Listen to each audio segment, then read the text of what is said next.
entering the final stretch of the election, and both candidates are hitting the ground in key battleground states. Former President Trump and Vice President Harris will converge in Michigan today. Their rallies come as recent polling shows black voters are drifting away from Democrats. For context, in 2020, Biden won the White House with 90% of the black vote.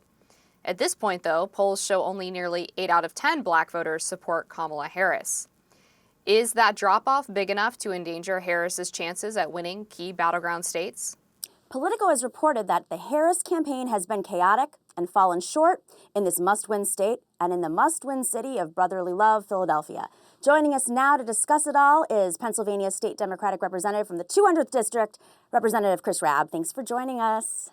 So, Rep. Rabb, I have so many questions because, you are in the heart of it. Your district has the highest turnout in the entire state. And so you know how important that area is for Democrats to turn out while they're also campaigning in other parts of the state that are probably a little bit less Democratic leaning and focusing on those important swing voters right now. So compared to, let's say, 2016 or even 2012 or 2008, I want to leave 2020 out because it was an anomaly. There were so many mail-in votes. It was a pandemic. And I think that we are over-focusing on those numbers. But compared to previous years, how is it looking right now on the ground? That's hard to say because it's really apples and oranges. We, in the state legislature, amended the election code to allow for mail-in voting, which changed the game in 2020. And like you said, it was during a pandemic, social upheaval, and many pushbacks to this new law that allowed for drop boxes and satellite election offices and essentially early voting. So there was a lot of drama around that. So this is the first time that we will see a presidential election come to Pennsylvania where we have a track record around these new provisions and opportunities for voters to express themselves leading up to Election Day. So it's really hard to say. This race has been anomalous as well on both sides, certainly in terms of how Trump is campaigning and with the switch from Biden to Harris. So there's a lot of upheaval on both sides. So it's really hard to say. But I would say how I would describe this moment is Harris is using a Biden infrastructure with Obama vibes, and that's a little nerve-wracking because the Biden infrastructure is problematic because it did not involve hardcore grassroots organizing that was kind of characteristic of the Obama ascendancy. But we have the Obama vibes, which is good, but we don't know if it will translate using an infrastructure that is not really based on hardcore organizing. And that's what we're seeing, any kind of dysfunction or concerns happening on the ground in Philadelphia and other places. And we'll see if that dysfunction narrows the margin of victory for Kamala Harris, because I think she will pull it out. The question is, will Democrats be our own worst enemies, as is often the case, sadly? Speaking of the former president, Barack Obama, he was recently in your state making a pitch for Kamala Harris and specifically to black volunteers at a campaign stop in Pittsburgh, suggesting that they didn't want to vote for her because they had some hang-ups about a woman being president. You represent a majority black district. I think you said it's about 75%. When you're talking to people in your constituency, what are they telling you about maybe some of their concerns about a Kamala Harris presidency? And does that line up with what Obama was telling those campaign workers? My 3 predecessors were black women. So that is not an issue. With any male constituency, like in the previous segment, there is sexism. There are men across the ideological spectrum, but probably leaning more right, who will not vote for women. But that is not particularly pronounced among black men. There's nothing to suggest that any black men who are choosing to vote for Trump, I think, I don't know how to understand those folks. I don't. So I'm not even going to speculate. But I can say that Black women are the single most loyal Democratic voters, and number two, Black men. So the fact that we're talking about Black men who are, stalwarts in the Democratic Party, I think is problematic and is a narrative pushed by the corporate media, for clicks. I don't think there's a lot of substance there. Rep. Rabb, it's an interesting point because, as I mentioned earlier, we're really focusing on those 2020 numbers, and that's what the media is looking at, is the comparisons between Joe Biden and Kamala Harris's numbers this time around, when that was a complete anomaly of a year given the pandemic. But historically, the numbers are actually on par right now with Black men. With that being said, there is a problem with some men, especially those under the age of 40, peeling off and going more in a right-wing direction. On the counter, women under 40 and women across the board, and seniors now for the first time since 2000, are moving in line with Kamala Harris. So what I find so interesting, and you're in Pennsylvania, so please help me understand this. How is it that, given her coalition is so much larger than his, including Never Trumpers and folks who don't want to support him because of the January 6th, how is his coalition, which is smaller, measuring up in the numbers? They're equal in the numbers right now when her coalition is bigger and women are more reliable voters. I'm just not understanding it. Help me interpret this. You're a Pennsylvanian. I have no idea what's going on, what the vibe is happening there. I just don't get it. You know what? I don't get it either.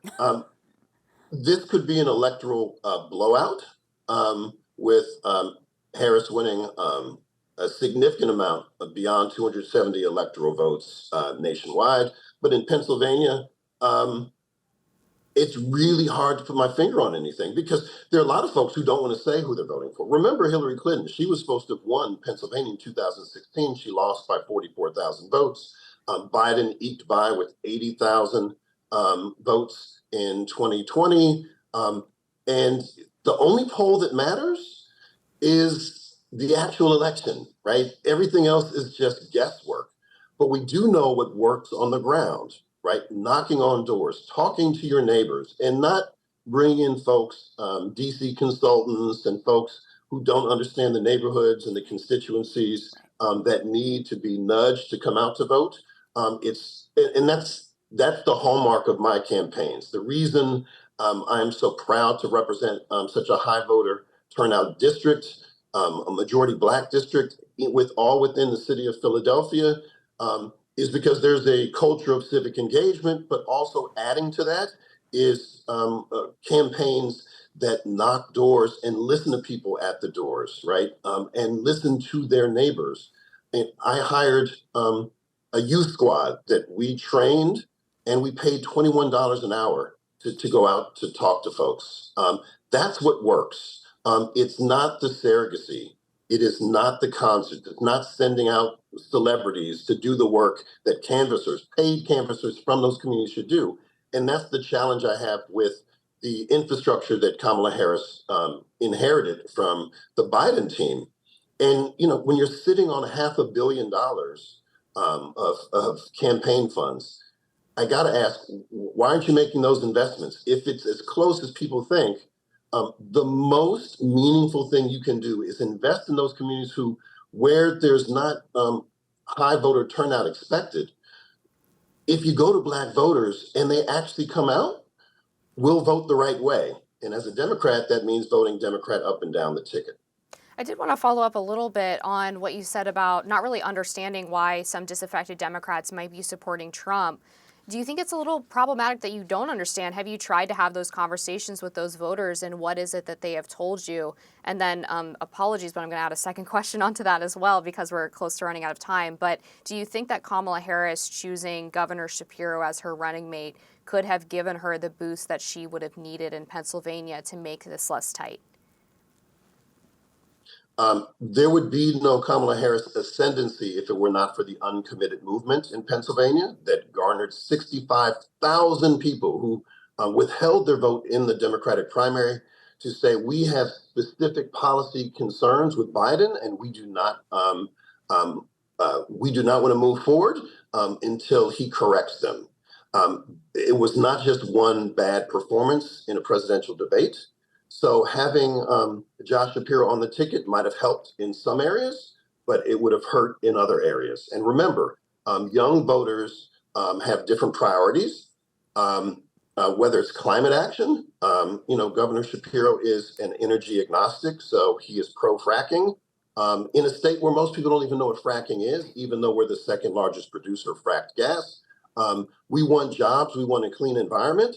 The kind of belief that because Pennsylvania is fracking central outside of Texas, it is not on the minds of the average voters, not on the minds of Black voters. And I don't hear anyone in my district, again, the bluest district in the entire state, talking about, let me think about voting for Trump. I have Republicans, not many in my district, who would never vote for Trump. So that's really not an issue. Black men considering Trump is a leprechaun riding a unicorn. That's the reality. So with that, there was this ad that came out about healthy masculinity. I'm sure you saw it, and there's been a whole conversation about healthy masculinity to try to woo over, doesn't matter where they're, what demographic they are, woo over some of the men that are starting to peel off or may stay at home, may not feel like they have permission to vote for Kamala Harris, whether they're cognizant or not of maybe internalized misogyny or not. So I'm going to ask you, Rep. Rabb. You have been really bold. You've pushed forward some bills like some reproductive rights bills. You know where I'm going with this. A vasectomy bill. Can you tell me what your interpretation of healthy masculinity is, and if that's working with men in your district, and the way that you're interpreting is playing out when men turn out the polls? Yeah, I mean, if you're trying to engage misogynists a few weeks before the election, you're wasting your time, right? This is deeply rooted sexism, racism, classism. These are things that infect our society, and to a greater or lesser extent, every American. You're not going to change anyone's mind who is a misogynist, who believes that women do not have the capacity or the right to run for any office. So I believe those folks should be ignored. You don't sell soap to people who don't wash, right? So you focus on the people who are already oriented to do the right thing, but may need that nudge. But I don't have a lot of experience other than working in the state capitol with toxic masculinity. I was raised by strong Black women and Black men who respected them as equals. This is how I raised my sons. So I don't spend a lot of time with folks who have such problematic mentalities. I focus on the people who are disaffected, who say, I don't know if I want to come out and vote. I don't know if it's going to make a difference. And then I try to listen to them and explain to them that voting is not a love letter. It is a way to hold candidates to account for the collective priorities you care most about based on the communities you are closely affiliated with. And that is a much different way of talking to folks than talking about lesser of two evils, or this candidate is great, this other candidate is awful. That kind of nuance people appreciate, it's authentic, and it's real. All right, Representative Rabb, thank you so much for joining us on Rising. We'll be back with more after this.